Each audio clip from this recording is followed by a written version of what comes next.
warahmatullahi wabarakatuh. Saya Mabrura dari SDN Tembakang 1. Saya Nisulastri dari SMAN 1 Pontang. Saya Epopo Oja dari SDN Pejaten Waringin Kurung. Kami calon guru penggerak angkatan 10 dari Kabupaten Serang akan melakukan demonstrasi kontekstual modul 2.3 coaching dalam supervisi akademik. Selamat menyaksikan.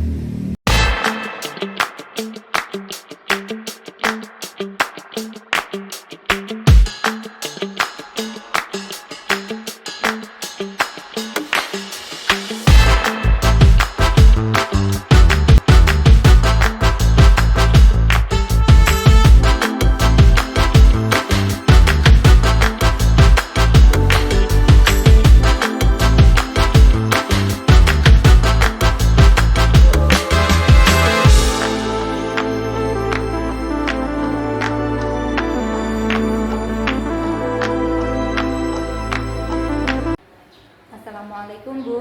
Waalaikumsalam Bu Eva. Gimana Bu kabarnya hari ini? Alhamdulillah baik. Bu Eva apa kabar? Juga Bu, alhamdulillah.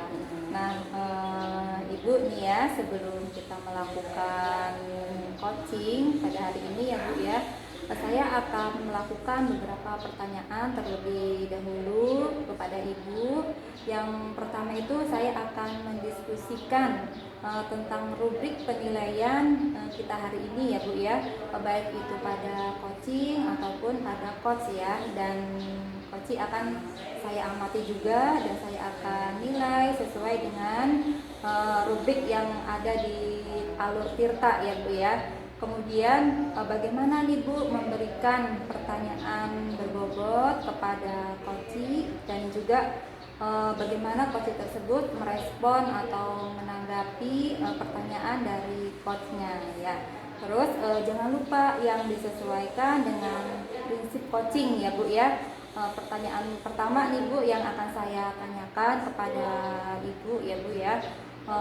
Gimana nih potensi atau memaksimalkan potensi pertanyaan yang akan saya tanyakan kepada Ibu adalah kompetensi yang bagaimana nih? Kompetensi yang ingin saya kembangkan itu kehadiran penuh, kemudian mendengarkan aktif, dan juga memaksimalkan potensi dari coaching. Itu sebuah kompetensi yang ingin saya kembangkan. Berarti pertanyaan kedua ya Bu ya, potensi mana nih yang ingin Ibu kembangkan secara spesifik yang ingin diobservasi pada coaching ini Bu? Potensi yang secara spesifik yang ingin Ibu observasi ke saya nanti, yaitu pada saat mengajukan pertanyaan yang berbobot itu Bu. Iya. Berarti kemudian yang terakhir ya Bu ya, Ibu yang ini nih Bu, indikator yang bagaimana nih yang diinginkan oleh Ibu dalam proses coaching ini Bu? Indikator dalam proses coaching ini yang ingin saya capai itu Bu, jadi ketika saya mengajukan pertanyaan-pertanyaan berbobot, coaching saya nanti yaitu Humab dapat menemukan solusi dari permasalahan yang dihadapi. Seperti itu ya Bu ya. Demikian dulu ya Bu ya observasi kali ini. Silahkan Ibu melakukan coach terhadap coachingnya ya Bu ya. Ya Ibu, terima kasih atas waktunya ya Bu ya. Iya, sama-sama Bu. Silahkan Bu. Ya. Assalamualaikum Bu Mam. Waalaikumsalam Bu Ani. Gimana kabarnya hari ini? Alhamdulillah baik Bu. Cuman saya sekarang ini lagi pusing Bu. Pusing kenapa? Itu Bu, anak-anak di kelas. Jadi setiap hari tuh kalau saya lagi ngajar tuh ribut terus. Jadi dia tuh nggak mau ngikutin aturan Bu. Jadi ketika saya ngajar rame ribut. Kadang bertengkar dengan temannya, kemudian juga tidak disiplin, izin itu tidak keluar, maksudnya tidak minta izin Bu, begitu.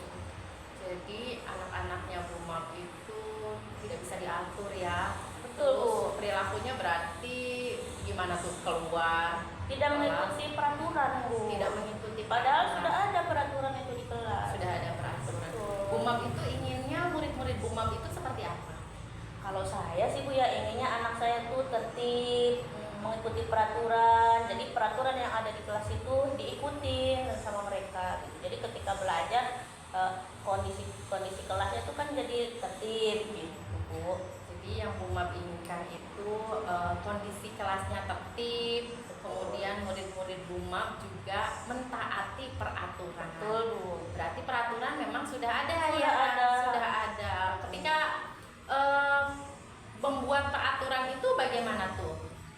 Ketika membuat peraturan sih saya yang buat Bu peraturannya. Jadi saya buat peraturan, kemudian saya tempel, saya bilang ke anak-anak, ini ada peraturan silahkan diikutin, ditaatin. Begitu Bu saya Bu. Berarti sebetulnya peraturannya itu sudah disosialisasikan ya Sudah. sama murid-murid ya. Nah, kira-kira apa itu yang membuat murid-murid menjadi tidak mentaati peraturan tersebut? Kenapa Bu ya kira-kira ya? Saya sih masih berpikir juga Bu ya. Mungkin sih kemungkinan karena memang peraturan itu saya sendiri yang buat ya Bu ya. Ya. Jadi anak-anak itu tidak dilibatkan gitu dalam membuat peraturan itu. Sehingga kayaknya karena bukan mereka yang buat, kayaknya rasa tanggung jawabnya itu kurang ya Bu ya dalam mengikuti aturan itu Bu. Iya. Nah, seharusnya seperti apa tuh supaya murid-murid itu bisa lebih bertanggung jawab gitu? Seharusnya sih Bu ya, setelah dipikir lagi, mungkin memang seharusnya saya melibatkan murid ya Bu ya. Jadi ketika mau membuat aturan kelas itu, sepertinya memang saya harus melibatkan siswa dalam bentuk kesepakatan kelas Bu, gitu. Jadi sehingga ketika anak-anak itu kita libatkan, anak-anak jadi sudah memiliki rasa tanggung jawab gitu terhadap aturan yang kita buat bersama gitu Bu. Oke, jadi Bu Mab nanti akan membuat aturan bersama ya, Betul. melibatkan siswa. Betul. Dan itu nanti akan menjadi kesepakatan kelas. Seperti Iya, itu ya betul. Bu Mab ya. Sepertinya begitu Bu. Nah, kira-kira rencananya kapan nih? Kapan akan dilakukan tadi itu membuat kesepakatan kelas tuh? Sebenarnya sih idealnya mah awal semester Bu ya. Cuman karena ini sudah berjalan juga kan, paling saya secepatnya sih ya agar terrealisasi gitu Bu. Jadi paling sekitar besok tuh terlalu ini lusa lah Bu. Karena besok mah persiapannya gitu ya. Kan harus menggunakan alat seperti post-it segala macam. Jadi saya harus mempersiapkan dulu gitu. Paling lusa sih Bu. Oke, jadi lusa Bu Mab akan membuat kesepakatan kelas ya dengan tadi rencananya pakai kertas Post-it ya, kertas post-it itu. Nah, setelah melakukan kesepakatan atau membuat kesepakatan kelas itu, apa yang akan dilakukan selanjutnya oleh Bu Mab?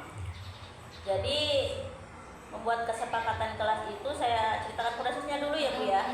Jadi pertama itu saya akan meminta anak-anak tuh menjawab pertanyaan ingin seperti apa kelas kita. Kemudian saya bagikan post-it. Jadi anak-anak itu tulis di post-it, kemudian ditempel.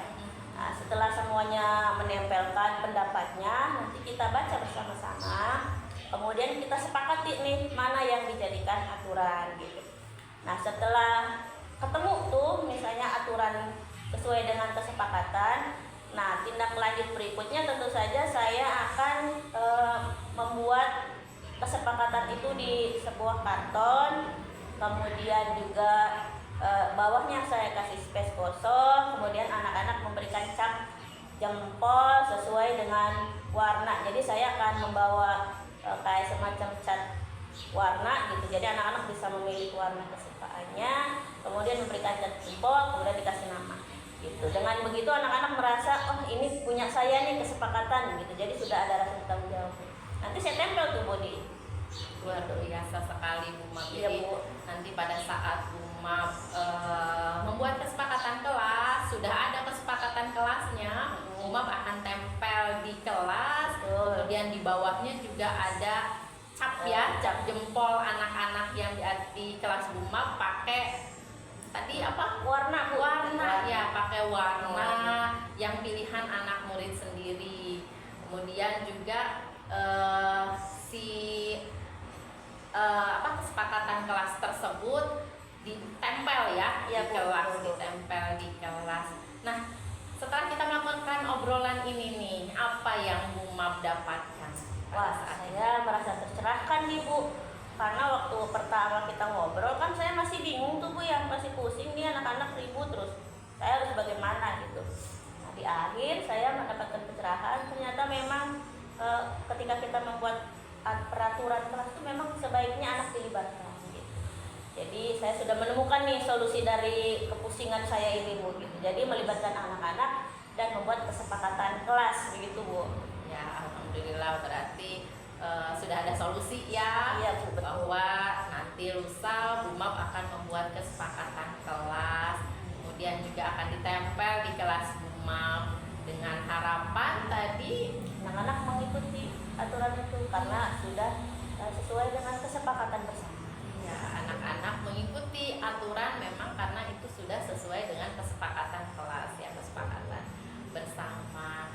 Itu saja mungkin obrolan kita hari ini ya Bu Map ya. Terima kasih Bu. Saya ingin dengar cerita berikutnya nih, bagaimana hasil dari kesepakatan kelas luar biasa Boleh nih. Bu, nanti kita adakan pertemuan lagi ya Bu ya. Iya. Jangan bosan-bosan membantu saya Bu menemukan solusi. Ya, kita atur pertemuan selanjutnya. Saya juga pengen dengar nih cerita Bu Map setelah membuat kesepakatan kelas. Iya Bu, siap Bu. Terima kasih. Assalamualaikum Bu.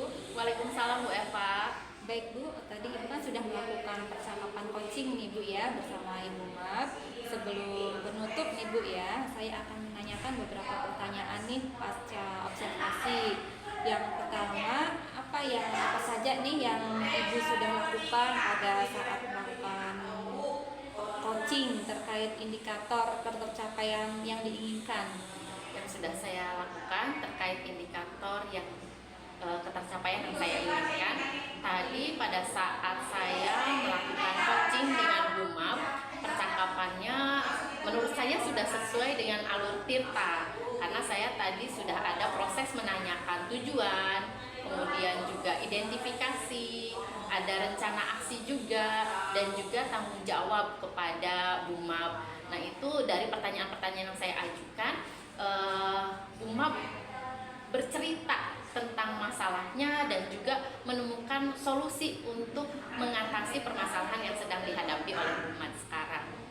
Oke Bu, ini menurut saya ya Bu ya, sesuai observer nih, coaching antara Ibu Eni dan Ibu Map itu sudah berjalan dengan baik. Alhamdulillah. Kemudian prosesnya juga sudah sesuai dengan alur Tirta dan Ibu Map juga sudah berusaha menggali ya Bu ya, menggali dengan memberikan pertanyaan-pertanyaan yang kepada Ibu Map sehingga Ibu Map itu dapat menemukan solusi-solusi dari permasalahannya dan juga coaching yang tadi Ibu lakukan itu sudah sesuai dengan prinsip coaching. Iya Ibu. Pertanyaan terakhir ini Bu ya, sebelum kita tutup ya Bu, kompetensi apa lagi nih yang ingin Ibu kembangkan berdasarkan coaching yang baru Ibu lakukan? Kompetensi yang ingin saya kembangkan yaitu memahami proses alur Tirta sehingga saya bisa melakukan coaching dengan lebih baik lagi Ibu Eva. Oh, itu ya Bu ya. Ya. Demikian kegiatan observasi kali ini ya Bu ya. Sampai jumpa di pertemuan berikutnya. Terima kasih Ibu. Iya Ibu, sama-sama. Silakan Bu. Ya.